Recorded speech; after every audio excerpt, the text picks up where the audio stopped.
Danny Flexen here for Seconds Out with Craig Richards at Tony Sims's gym in Essex. I don't want to get too specific about the location in case people kind of turn up at the door. Exactly, you know, there's a lot of people after me. No, joking. A lot of travellers after you from what we've been hearing. Yeah, that's what I've been hearing. But, you know, I just keep my head down, you know, stay low.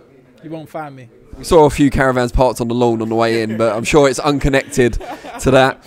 Before we get into more dangerous territory, you obviously had a great win. This is why we're saying it, over a traveller in Jake Ball, obviously a very accomplished fighter, probably the best win of your career so far. How do you reflect back on the performance now? Have you watched it back much? Yeah, I watched it back. It was a good performance. A lot of things I'd worked on in camp.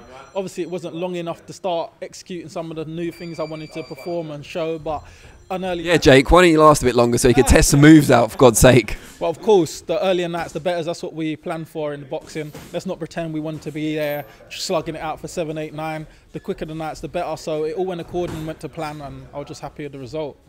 And what's next for you? Who are you looking at in terms of people, names, titles?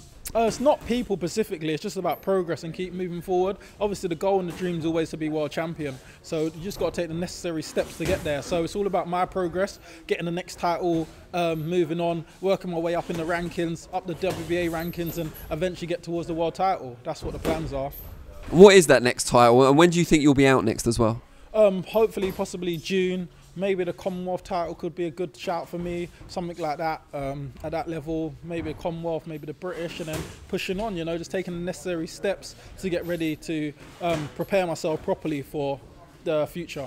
And Josh Buatsi obviously just won the British title against Liam Conroy. What did you make of that performance? It was a good performance. Yeah, I performed well. You know, he's a good class act, Josh.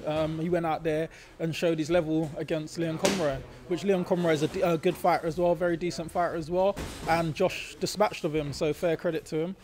A fight you fancy down the line? I know it's something that would have to be built up, but you said about the British title, if he's still champion when you're ready to make that step. Yeah, I don't think like a fight like me and Josh will probably be at British level ever. You know, possibly maybe in unification, maybe a world title level or something like that.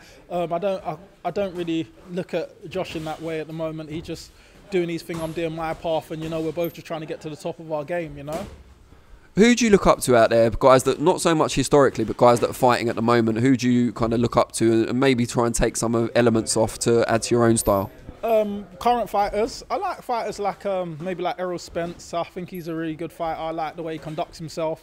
You know, he doesn't go out there talking rubbish if he ain't going to back it up. He says what he believes and he's level-headed, and he calls the fights and he goes out and executes. So I like that. I like stylistic fighters like Canelo also. I like the way he boxes. Very class fighter. I also like the way Terence Crawford, he can adapt to fighters. I really like the way he boxes. So they're the sort of guys I like to watch certain times, and you know, I like their styles.